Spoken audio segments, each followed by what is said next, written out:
Good morning, Christ Lutheran. If you are visiting and joining us, my name is Mary Anderson and I'm the pastor here at Christ Lutheran.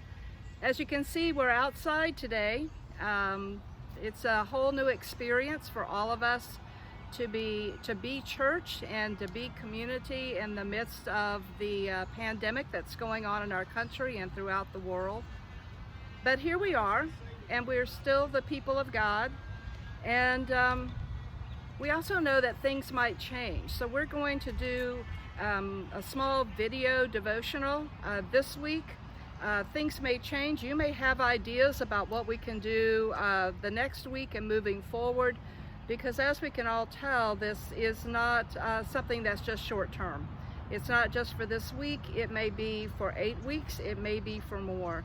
So we hope that this time together is meaningful for you. If you're watching this video, then you're on our website, and there will be a number of resources there as well. But the season of Lent continues, our 40 days that are really all about our baptism and going deeper in those relationships with God and with each other. And so we want to help you to continue to do that. Even though we can't all be together, we continue as God's people nevertheless.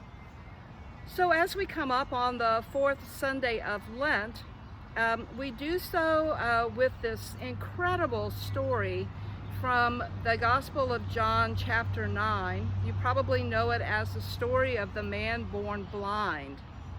If you want to, you could pause this video now and read that chapter. And I say chapter because it is indeed the entire chapter of John 9.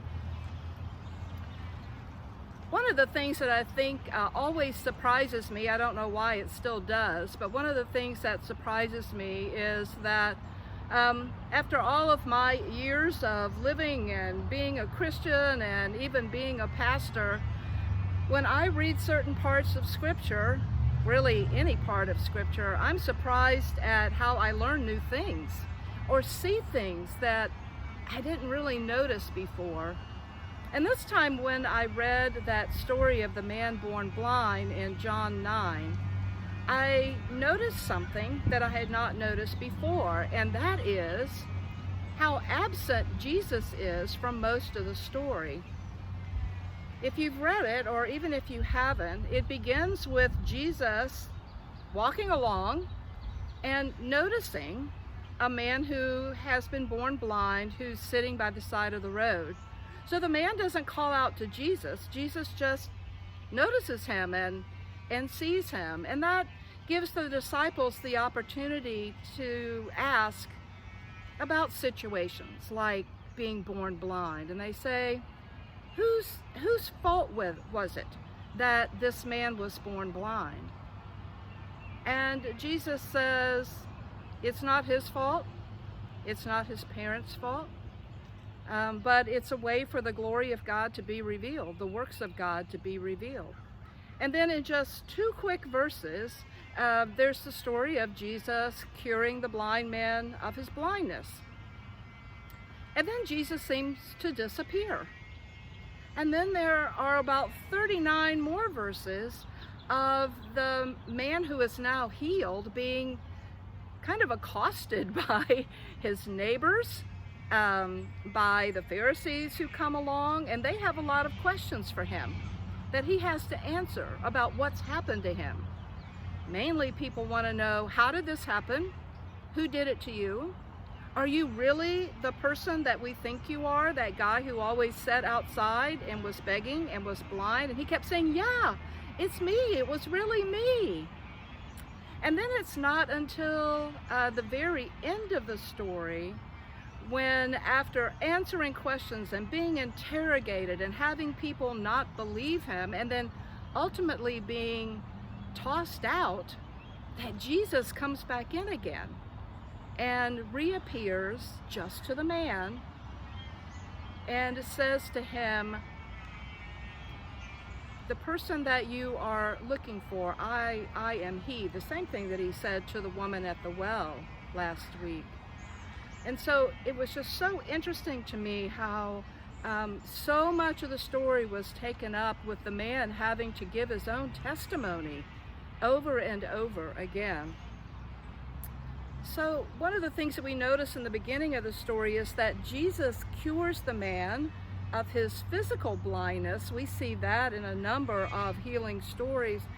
But then he comes back at the end to teach the man more about spiritual blindness. So in between these encounters, the man really has to defend himself. He has to witness to his own story. He has to tell it over and over again. And the other thing that we notice is as those interrogations go on, as he continues to witness over and over again, the man gains more spiritual clarity, better vision about who Jesus really is.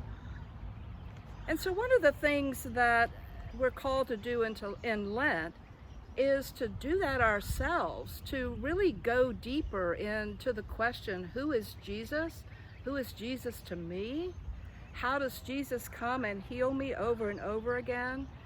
And on this spiritual journey that is really lifelong, we're all slowly recovering from spiritual blindness.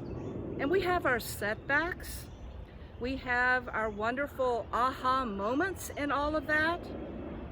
But we spend a lot of that journey just kind of being in ordinary times. So I'm wondering if maybe this pandemic time is an extraordinary time for us, a quieter time for us, when we can really examine our own spiritual blindness and our own recovery in that blindness, and go deeper into ourselves and into our relationship with God and with one another. And so at a time to see all things new, Jesus keeps coming to us and keeps offering us healing and offering us light and offering us hope. May God be with you this day and this week, and we'll see you again. Peace be with you.